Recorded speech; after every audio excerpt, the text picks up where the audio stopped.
బిజీగా ఉన్నారు. అయినప్పటికీ కూడా మరి ఏదైతే బీసీ జాక్ ఇచ్చినటువంటి గత 2-3 రోజులుగా మరి అనేక కార్యక్రమాలు రాష్ట్ర వ్యాప్తంగా, ముఖ్యంగా హైదరాబాద్లో అనేక కార్యక్రమాలు ఎక్కడికక్కడ మరి బీసీ సంఘాలు, ఎస్సీ ఎస్టీ మైనార్టీ సంఘాలు ర్యాలీలు జరుపుతూ ఎక్కడికక్కడ మరి రేపు 18వ తేదీన జరగబోయే బంద్కు ఏర్పాట్లలో నిమగ్నమై ఉన్నారు.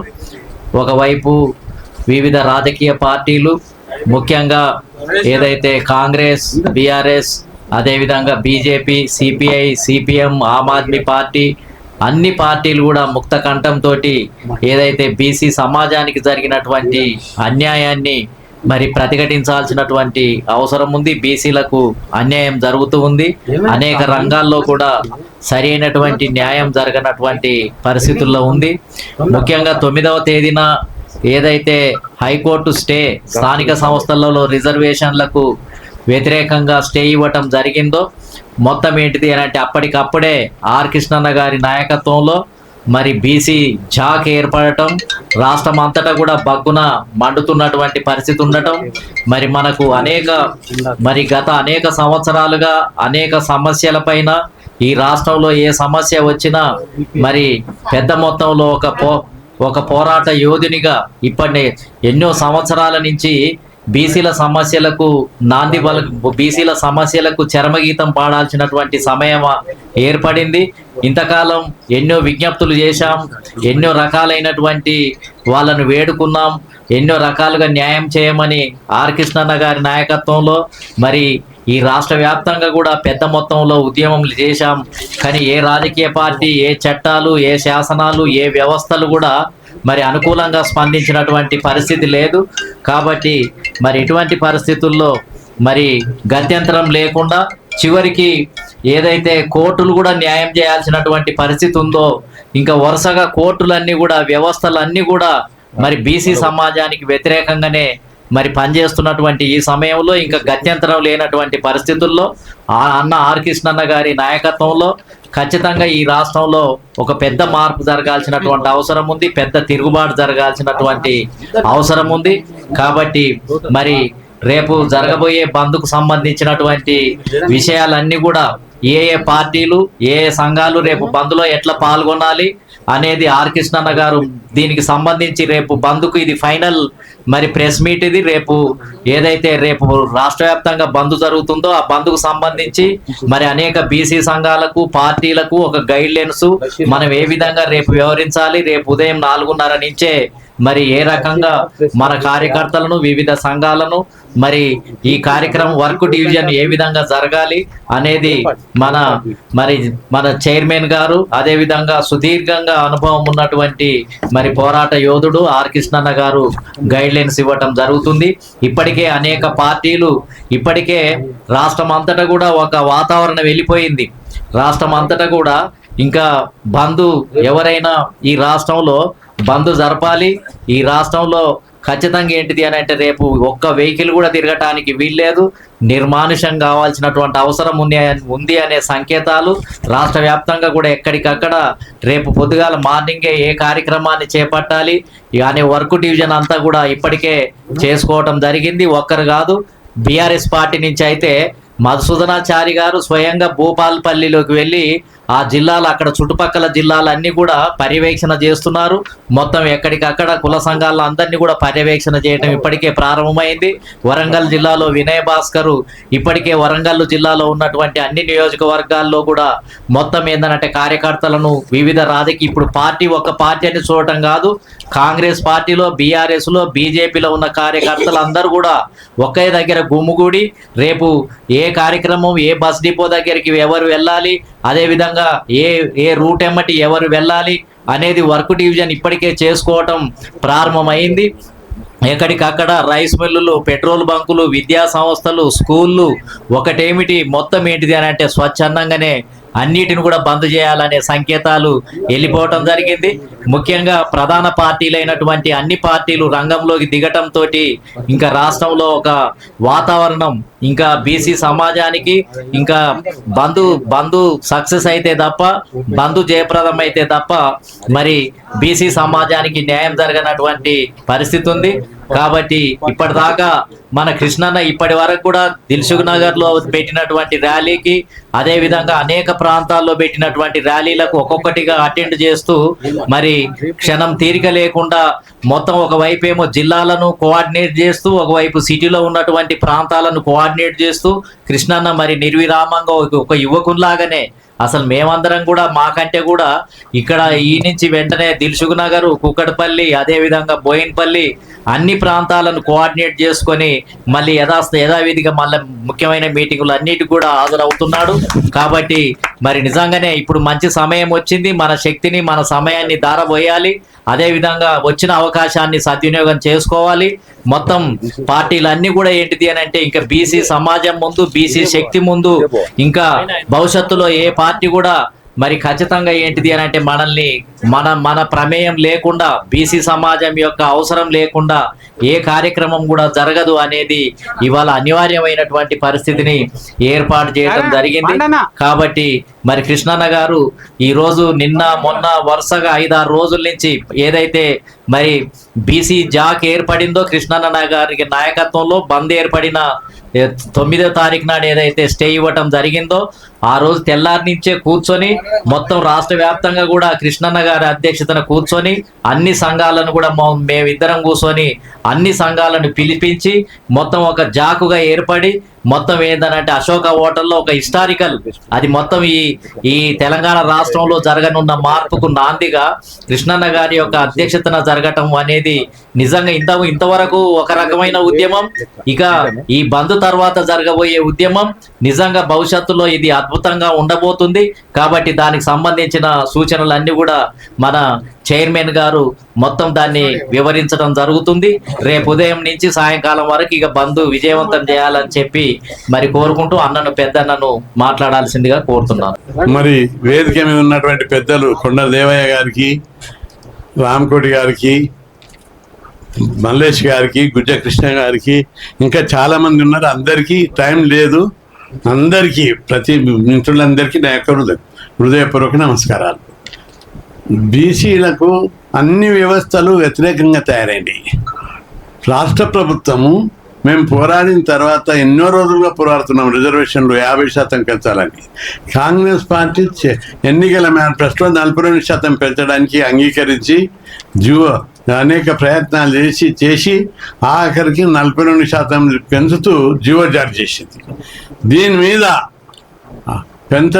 పెంచిన తర్వాత కొందరు అగ్రకుల సోదరులు, రెడ్డి జాగృతి వాళ్ళు ఈ జీవోను వ్యతిరేకిస్తూ స్టే ఇవ్వాలని హైకోర్టుకు పోయారు. హైకోర్టు స్టే మొదటి రోజు ఇవ్వలేదు, రెండవ రోజు ఇవ్వలేదు, మూడవ రోజు కూడా ఇవ్వలేదు. ఎన్నికల నోటిఫికేషన్ ఇచ్చిన తర్వాత స్టే ఇచ్చారు. ఇది చాలా అన్యాయం. సుప్రీంకోర్టు తీర్పుకు ఎన్నికల నోటిఫికేషన్ ఇచ్చినాక ఇవ్వద్దు, అది పద్ధతి. ఒక రాజ్యాంగ సంస్థని ఇంకో రాజ్యాంగబద్ధమైన సంస్థ జోక్యం చేసుకోవద్దని సుప్రీంకోర్టు తీర్పిచ్చారు. ఎన్నికల నోటిఫికేషన్ పడ్డది, అనేక మంది నామినేషన్లు వేశారు. అర్ధాంతరంగా ఊహించని రీతి లోపల స్టే ఇచ్చారు. ఈ స్టేకు వ్యతిరేకంగా రాష్ట్రంలోని బీసీలందరూ అగ్గాయమండారు. ఎందుకు? ఇక్కడ 2 అంశాలు మేము ప్రశ్నిస్తున్నాం. అడ్వకేట్గా ప్రశ్నిస్తున్నాం, నాయకునిగా ప్రశ్నిస్తున్నాం. న్యాయ వ్యవస్థ, మాకు హక్కుంది న్యాయ వ్యవస్థ మీద కూడా. ఎందుకంటే నోటిఫికేషన్ ఇచ్చినాక స్టే ఎట్లు ఇస్తారు, ఎక్కడ ఇవ్వలేదు, మీరు ఎట్లు ఇస్తారు అనేది ఒక ప్రశ్న. రెండవది, బీసీ సంఘాలు 30 సంఘాలు కోర్టులో స్టేకు ఇవ్వద్దు, మా రిజర్వేషన్ల జీవో కరెక్ట్ అని మద్దతుగా 30 కేసులు వేసాం.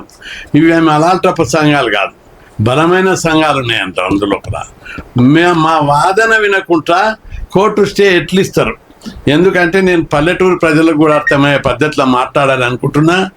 మా వాదన, బీసీల వాదన ఇవ్వకుండా స్టే ఎట్లు ఇస్తారని బీసీలు బగ్గమంటున్నారు. ఇక్కడ ఇంకో అంశం కూడా ఉంది. ఈ జీవోకు రాజ్యాంగబద్ధత ఉంది, ఈ జీవోకు చట్టబద్ధత ఉంది. రాజ్యాంగంలోని 342(d)(6) ప్రకారము రాజ్యాంగము రాష్ట్ర ప్రభుత్వాలకు బీసీలకు రిజర్వేషన్లు నిర్ణయించే అధికారాన్ని ఇచ్చింది. ఆ అధికారాన్ని ఉపయోగించినట్టు జీవోలో పేర్కొన్నారు కూడా. దీనికి తోడు అసెంబ్లీలో ప్రజల చేత ఎన్నుకోబడ్డ అసెంబ్లీ కూడా పవర్ ఉంది. అందులో బిల్లు పెట్టి పాస్ చేశారు. గవర్నర్ అంగీకారం కోసం లేట్ అవుతుంటే క్యాబినెట్లో పెట్టి ఆర్డినెన్స్ చేశారు. ఇవి రెండు చట్టబద్ధమైనవి, ఇవి ఇచ్చారు. ఇంకొకటి వాళ్ళు ఆబ్జెక్షన్ చేసేది 50% సీలింగ్. ఇది అవుట్డేటెడ్ సీలింగ్. ఎందుకంటే సుప్రీంకోర్టు మండల్ కమిషన్ కేసు సందర్భంగా ఒక మాట చెప్పింది, జనాభా లెక్కలు ఉండితే రీజనబుల్ గణాంకాల వివరాలు ఉంటే దాని ప్రకారం రిజర్వేషన్లు పెంచుకోవచ్చు అని చెప్పింది. దాని ప్రకారం జనాభా లెక్కలు తీశారు, రాజ్యాంగబద్ధమైన డెడికేటెడ్ బీసీ కమిషన్ నియమించారు, దాని ప్రకారమే దాని ఆధారంగా జీవో ఇష్యూ చేశారు. అట్లాంటప్పుడు చట్టబద్ధత, రాజ్యాంగబద్ధత ఉన్న జీవో, న్యాయపరమైనటువంటి ఎలాంటి అవరోధాలని జీవోని ఇష్యూ చేస్తే ఇది బీసీలందరి జీవోని ఎవరేం చేయాలని నమ్ముతున్న కాలంలో, ఎన్నికలకు పోతున్న కాలంలో స్టే ఇవ్వడంతో ప్రజలందరూ న్యాయం కొరకు చట్ట బంద్ అని పిలిపించారు. 18న ఈ నెల, రేపంటే రేపు, 18 అంటే రేపు బంద్ పిలిపివ్వడం జరిగింది. దీని మీద రాష్ట్ర ప్రజలందరూ కూడా మాకు న్యాయం జరగాలంటే రాజ్యాంగబద్ధమైన సంస్థలన్నీ, బీసీలు అంటే భయం లేదు. అగ్రకుల సోదరులు కూడా ఒకటి గుర్తుపెట్టుకోవాలి, మీకు స్కాలర్షిప్లు ఇస్తే మేము వద్దాం, రిజర్వేషన్లు ఇచ్చినప్పుడు కూడా మీకు సిద్ధాంతానికి వ్యతిరేకంగా ఇచ్చారు, అయినప్పటికీ కూడా మేము అందరం ఒప్పుకున్నాం. మరి మాకిస్తే, మా జనాభా ప్రకారం మావిడిస్తే మీకెందుకు కడపమంట, మా నోటికాడ అన్నం బుద్ధని ఎందుకు లాక్కుంటున్నారని బీసీలందరూ ఈ కేసు చేసినటువంటి కక్షిదారులందరినీ కూడా ప్రశ్నిస్తున్నారు ఈ బంద్కు మద్దతుగా. ఎందుకంటే ఈ బీసీల డిమాండ్ న్యాయమైందని చెప్పి సమర్థిస్తూ అన్ని పార్టీలు, అఖిలపక్ష పార్టీలన్నీ కూడా మద్దతు ప్రకటించాయి. ఒకటి కాంగ్రెస్, తర్వాత BJP, BRS, CPI, CPM, BSP, ఇంకా అప్నాదల్, ఆ పార్టీ, ఆమ్ ఆద్మీ పార్టీ, అన్ని పార్టీలు, రాజకీయ పార్టీలన్నీ కూడా మద్దతు ప్రకటించాయి. ఒక భాగం ప్రజా సంఘాలు అయితే వందల సంఖ్యలో ప్రతి సంఘం, ఎంఆర్పిఎస్, మాలమానాడు, అదేవిధంగా లంబాడ హక్కుల పోరాట కమిటీ, సేవాలాల్ సేన, అనేక ఎస్సీ ఎస్టీ బీసీ ఆర్గనైజేషన్స్ అన్ని కూడా బంద్కు మద్దతు ప్రకటించాయి. ఎంబీసీ సంఘాలు, సంచార జాతుల సంఘాలు అన్ని కూడా పెద్ద ఎత్తున మద్దతు ఇచ్చాయి. దీనికి పూర్తి మద్దతుగా ప్రజలందరూ కలిసి వస్తున్నారు. కాబట్టి ఈ బంద్ను జయప్రదం చేయాలని రాష్ట్ర ప్రజలందరికీ, అన్ని పార్టీలో ఉన్నటువంటి నాయకులకు ఈ బంద్ను జయప్రదం చేసి బీసీల డిమాండ్ను, బీసీల హక్కును సమర్థవంతంగా సపోర్ట్ చేయాలని చెప్పి అందరికీ విజ్ఞప్తి చేస్తున్నా. బంద్ లోపల అన్ని వ్యాపార సంస్థలు, విద్యా సంస్థలు, సినిమా టాకీసులు, ఒక్క మెడికల్ షాపులు తప్ప హోటళ్ళు అన్ని బంద్ చేయాలి. ఒక్క మెడికల్ షాపులు, హాస్పిటల్స్ తప్ప అన్ని బంద్ చేయాలి. వ్యాపారస్తులు ఎవరు కూడా మీ అందరికి రిక్వెస్ట్ చేస్తున్నా, స్వచ్ఛందంగా మీరు మూసేయండి. రేపు మా వాళ్ళు వచ్చి దాడులు చేసిండ్రు, లూటీ చేసిండ్రు అంటే సరైనటువంటిది కాదు. మేము మొదలే మీరు జాగ్రత్తగా ఉండాలని విజ్ఞప్తి చేస్తున్నా. మేమైతే పీస్ఫుల్గా చేస్తాం, అందుకే మీరు అందరూ కోఆపరేట్ చేయాలి, ఈ బంద్ను జయప్రదం చేయాలని పేరున్న రాష్ట్ర ప్రజలందరికీ మేము విజ్ఞప్తి చేస్తున్నాం. చాలామంది బీసీ సంఘాల నాయకులు జాగ్లో మమ్మల్ని కలుపుకోవాలని కోరుతున్నారు. అన్ని కుల సంఘాల నుంచి ఈ జాగులకు ఒక్కొక్కరిని కన్వీనర్గా పెట్టాం. గున్నూరు కాపు సంఘం నుంచి కొండా దేవయ్య, అదేవిధంగా వంశరాజ్ నుంచి మల్లేశం గారు, మా యాదవ సంఘం నుంచి మళ్ళీ మన యాదవ సంఘం రాములు యాదవ్. మీరు ఎందుకు చెప్పాలి, ఎంబీసీ నుంచి వీరన్న, సంచార జాతుల నుంచి మన కోలా శ్రీనివాసు, ఇంకా పేర్లు చాలా ఉన్నాయి. ప్రతి కాచి సంఘము, ప్రతి సంఘం నుంచి ప్రతి కుల సంఘం ఒక్కొక్క కన్వీనర్ పెట్టి ఆ కుల సంఘాల నాయకత్వాన్ని పెంచాలి. యాదవ సంఘం, పద్మశాలి సంఘం, కుర్మ సంఘం, గౌడ సంఘం, పద్మశాలి సంఘంలో సమర్థులు, ఈ ఉద్యమానికి ఉపయోగపడే నాయకులను తీసుకుంటున్నాం. మేధావులను, ప్రొఫెసర్లు అనేక మంది చాలా రకాలుగా కృషి చేస్తున్నారు. వారి సేవలు కూడా ఈ బంద్ తర్వాత అందరినీ ఒకసారి పెద్ద ఎత్తున విస్తృత సమావేశం ఏర్పాటు చేసి వాళ్ళందరినీ కూడా తీసుకుంటాం. కాబట్టి ఎవరు కూడా బంద్లో మాకు పాత్ర ఉండాలని పోటీ పడుతున్నారు నాయకులు. నాకు పోస్ట్ కావాలి, నాకు పోస్ట్ కావాలి, యుద్ధానికి దిగుతున్నారు. అది నాకు చాలా మంచి ట్రెండ్. ఎప్పుడు కానీ అధికార పార్టీలో కొట్లాడుకుంటారు పదవులు కావాలని. ఇప్పుడు ఈ కొట్లాడుతున్నారు పదవులు కావాలని. ఇది ఒక గొప్ప ట్రెండ్. అందరూ అప్రిషియేట్ చేస్తున్నారు. ఏమన్నా ఎక్కడ జాక్ మీటింగ్ పెట్టినా పదవుల కోసం యుద్ధం జరుగుతున్న డిష్యం అని అంటే నేను ఆశ్చర్యపోయినా.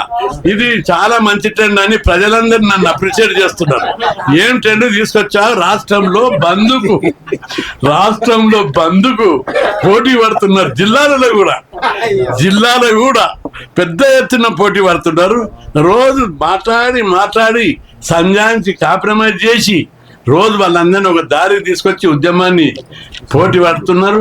కాబట్టి ఇది మంచి ట్రెండ్. చాలా సమర్థవంతమైనటువంటి నాయకత్వాన్ని ఎక్కడ కూడా వదులుకోము. ఇది ఒక రోజుతో కాదు. రాజ్యాంగబద్ధమైన హక్కులు బీసీలు ఇచ్చే వరకు, బీసీలకు ఇచ్చే వరకు మాకు బీసీలకు బిచ్చం వద్దు. బీసీలకు రాజ్యాంగబద్ధమైన హక్కులు కావాలి. ఎవరు బిచ్చమా? ప్రజాస్వామ్యం, రాజ్యాంగబద్ధమైన హక్కులు మా వాట మాకు ఇవ్వాలని మేము కోరుతున్నాం. ఇవ్వకపోతే యుద్ధమే జరుగుతుందని ఒక తెలంగాణలో జరిగిన ఈ బీసీ ఉద్యమం ద్వారా దేశవ్యాప్తంగా ఉన్న బీసీల హక్కులు నెరవేర్తాయని చెప్పి సందర్భంగా గుర్తు చేస్తూ ఈ ఉద్యమంలో పెద్ద షెడ్యూల్ ఏముంటుంది అన్న అడిగేది రేపు బంద్ 4:30కే స్టార్ట్ అవుతుంది. సాయంత్రం 5 గంటల వరకు అన్ని వైన్ షాపులు ఏది తెరవద్దు.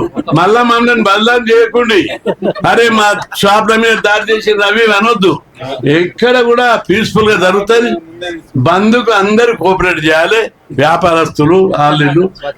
రెండవది వైన్స్ వ్యాపారస్తులు మరీ జాగ్రత్తగా ఉండాలి. బంద్ సందర్భంగా వాళ్ళు తెరిస్తే చాలా ఇబ్బందులు ఎదుర్కొంటున్నట్టు గతంలో అనేక రిపోర్ట్లు ఉన్నాయి. ఎవ్వరు కూడా ఒక మెడికల్ షాప్ తప్ప ఒక్క షాప్ కూడా తెరవద్దు. మాకు కోఆపరేట్ చేయండి. తప్పనిసరి మీకు మంచిగా పీస్ఫుల్ గా సహకరించండి. స్వచ్ఛందంగా బంద్కు సహకరించండి అని విజ్ఞప్తి చేస్తాను. ఇప్పుడే చెప్తున్నా, అన్ని పార్టీలు బంద్కు మద్దతు ఇచ్చాయి. పోలీస్ డిపార్ట్మెంట్ డీజీపీ గారికి విజ్ఞప్తి చేస్తున్నా, పోలీస్ డిపార్ట్మెంట్ సోదరులకు చెప్తున్నా, అందరం ప్రజలందరూ కలిపి చేస్తున్నాం. న్యాయం కోసం బంద్ చేస్తున్నాం. ఎవరు ముందస్తు అరెస్టులు చేయరు. ఎవరు కూడా భయపడవలసిన అవసరం లేదు.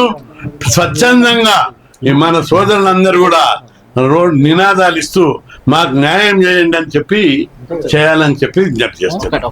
జరగాలనే దానికి రేపు బంద్ ప్రధానంగా మరి ఏదైతే జాతీయ స్థాయిలో ఏవైతే ఉన్నాయో బీజేపీ గాని కాంగ్రెస్ పార్టీలు ప్రధానమైనటువంటి పార్టీలు రేపు జరిగే ఈ బంద్ తర్వాత రాజ్యాంగ సవరణ జరగాలనే డిమాండ్ కోసమే రేపు ఈ బంద్ ప్రధానంగా ఈ పార్టీలలో ప్రభుత్వాలలో మార్పు రావాలనే ఉద్దేశంతో ఈ బంద్ జరుగుతుంది.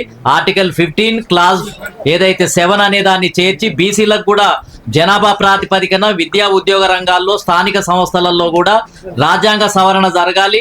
9వ షెడ్యూల్ అయితే 9వ షెడ్యూల్ను సమీక్ష చేస్తామని చెప్తున్నారు. కాబట్టి మాకు రాజ్యాంగ సవరణ 9వ షెడ్యూల్ కాదు, ఇది ఆర్టికల్ 15 క్లాస్ 7 అనే దాన్ని చేర్చి జనాభా ప్రాతిపదికన కోసమే రేపు బంద్. మొత్తం అన్ని వ్యవస్థలు మాకు అన్యాయం చేస్తున్నాయి కాబట్టి వ్యవస్థలకు వ్యతిరేకంగానే బంద్ జరుపుతున్నాము. సమానత్వం కోసమే, న్యాయం కోసమే ఈ బంద్ జరుపుతున్నాము అనేది ఎవరికి వ్యతిరేకం కాదు. అన్నిటికీ ఏంటిది అని అంటే కలిసి వస్తున్నారు. కాబట్టి మరి బీసీ సమాజం కోసం, న్యాయం కోసమే ఈ బంద్ అని చెప్పి ఈ సందర్భంగా జేఏసీ మరి చైర్మన్ ఆర్ కృష్ణన్న గారు, రాజ్యసభ సభ్యులు, ఈ రోజు ఒక భారతీయ జనతా పార్టీలో అత్యంత ఉన్నత స్థానంలో ఉండి కూడా ఈరోజు ఈ తెలంగాణలో ఉన్న బీసీలు 2.5 కోట్ల మంది కోసం ఈరోజు అన్ని 136 కులాలందరిని కూడా ఈరోజు ఒక తాటికి మీద తెచ్చిన కీర్తి అనేది ఈరోజు ఆర్ కృష్ణకు దక్కుతుంది. దానిలో ఈరోజు మరి నారగొండ గారు, మరి గుజ్జ కృష్ణ గారు, ఇంకా మిగతా వేదిక మీద ఉన్న బీసీ కుల బాంధవులందరికీ నా హృదయపూర్వక నమస్కారాలు తెలియజేస్తూ, ఏదైతే ఈ లాస్ట్ ప్రెస్ మీట్ ఈరోజు మేము మార్నింగ్ నుంచి కూడా ప్రెస్ క్లబ్ లో 2 ప్రెస్ మీట్లలో పాల్గొన్నాము. మరి మునూరు కాపు సంఘం నుంచి పెట్టాము, బీసీ సాధికార సంఘం నుంచి పెట్టాము. మరి ఈ రోజు అయితే ప్రతి ఒక్క జిల్లాలో కూడా ఈ 2.5 కోట్ల మంది ఆత్మ గౌరవ మరి సమస్య ఈ రోజు అయితే మనిషి పుట్టినవాడు 136 కులాల్లో ఏ కులంలో పుట్టినా లాస్ట్కి వస్తే బీసీలలో మేము ఉన్నాము అందరం కూడా. ఈరోజు బీసీ కుల బాంధవులందరూ 2.5 కోట్ల మంది రేపు రోడ్ల మీదకి వచ్చి ఎవరి వాళ్ళుగా బంధు విజయవంతం చేయడానికి ఈరోజు పిలుపునివ్వడం జరిగింది. మరి ఇప్పుడు 2 రోజుల నుంచి కూడా అందరు ర్యాలీలు ఎక్కడ వాళ్ళు ఎక్కడ చేస్తున్నారు. రేపు పొద్దున కూడా అందరూ కూడా స్వచ్ఛందంగా పాల్గొంటారు. ఒకటే గుర్తుపెట్టుకోండి, ఎవరిని ఇక్కడ ఏ పోలీస్ డిపార్ట్మెంట్ కూడా అరెస్ట్ చేసే వీలు లేదు. ఎందుకంటే కాంగ్రెస్ పార్టీ మద్దతు తెలిపింది, బీఆర్ఎస్ పార్టీ మద్దతు తెలిపింది, మరి భారతీయ జనతా పార్టీ బీజేపీ కూడా మద్దతు తెలిపింది. ఎందుకంటే ఈరోజు చాలా మంది కూడా నాకు ప్రెస్ మీట్లలో ప్రెస్ సోదరులు కూడా అడిగినారు, మరి బీజేపీ కేంద్రంలో ఇవ్వాల్సింది వాళ్ళే కదా, మరి ఇక్కడ 8 మంది ఎమ్మెల్యేలు ఉన్నారు, ఎంపీలు ఉన్నారు అన్నారు. వాళ్ళందరూ కూడా ఈరోజు మాతో కలిసి వచ్చి రేపు పొద్దున మనందరం యూనిట్గా ఉండి బీసీలందరూ ఏదైతే 42% రిజర్వేషన్ కోరుకుంటున్నారని వాళ్ళు తెలుసుకున్నట్టయితే భారతదేశ ప్రధానమంత్రి నరేంద్ర మోడీ గారు తప్పకుండా దిగి వచ్చి మరి అందరూ కూడా బీసీలు అడుగుతున్నారు ఇవ్వాల్సింది అనేది రేపు బంధుతోని తప్పకుండా మాకు 42% రిజర్వేషన్, ఏదైతే 50% విద్యా ఉద్యోగాల్లో కూడా ఆ రిజర్వేషన్ ఇవ్వాలి. కేంద్ర ప్రభుత్వం కూడా మేము ఈరోజు తెలియజేస్తున్నాము. ఈరోజు 42% రిజర్వేషన్ ఇక్కడ రాష్ట్ర ప్రభుత్వము ఇచ్చినంత మాత్రాన కాదు, మాకు కేంద్ర ప్రభుత్వం రేపు జనగణనలో కులగణన వేసి మాకు రేపు పొద్దున స్థానం ఏదైతే ఎమ్మెల్యే ఎంపీ ఎన్నికల్లో కూడా బీసీ జనాభా దావాస ప్రకారం కూడా అన్ని రాష్ట్రాల్లో ఏ రాష్ట్రాలు ఆ రాష్ట్రాలు కూడా రేపు పొద్దున రిజర్వేషన్ ఇచ్చుకునే విధంగా కూడా రేపు రాజ్యాంగ సవరణ చేయాల్సిన అవసరం ఉందని తెలియజేస్తూ మరి ప్రతి ఒక్క ఈ బీసీ కుల బాంధవులందరూ కూడా మార్నింగ్ నుంచి ఉదయం నుంచి మన 5 గంటల నుంచి సాయంత్రం 5 గంటల వరకు కూడా ప్రతి ఒక్కరు ఈ బంధుని కార్యక్రమాన్ని విజయవంతం చేసి మన హక్కులను కాపాడుకునేందుకు ప్రతి ఒక్కరు కూడా మరి అందరూ పాల్గొనాలని కోరుతూ మరి ఏదైతే బీసీ జాక్ చైర్మన్ గా మరి ఆర్ కృష్ణ గారు మరి ఈ వయసులో ఇంత పెద్ద బాధ్యత మోసి ఈరోజు ఒక యువకులాగా ఒక 10 మీటింగ్లలో అటెండ్ అయ్యి మరి ఇంకా కూడా ఇప్పుడు ఇంకా 2 పోతున్నాయని చెప్తున్నారు. మరి వారిని దృష్టిలో పెట్టుకొని మనందరం కూడా యువకులు, విద్యార్థులు, మేధావులు, ప్రతి ఒక్క అందరు ఉద్యోగస్తులు, ప్రతి ఒక్క డిపార్ట్మెంట్ కూడా సహకరించి ఈ బీసీ బంధును జస్టిస్ విజయవంతం చేయాలని నేను కోరుకుంటూ మరి అందరికీ కూడా కృతజ్ఞతలు తెలియజేస్తున్నాను. జై బీసీ, జై జై బీసీ.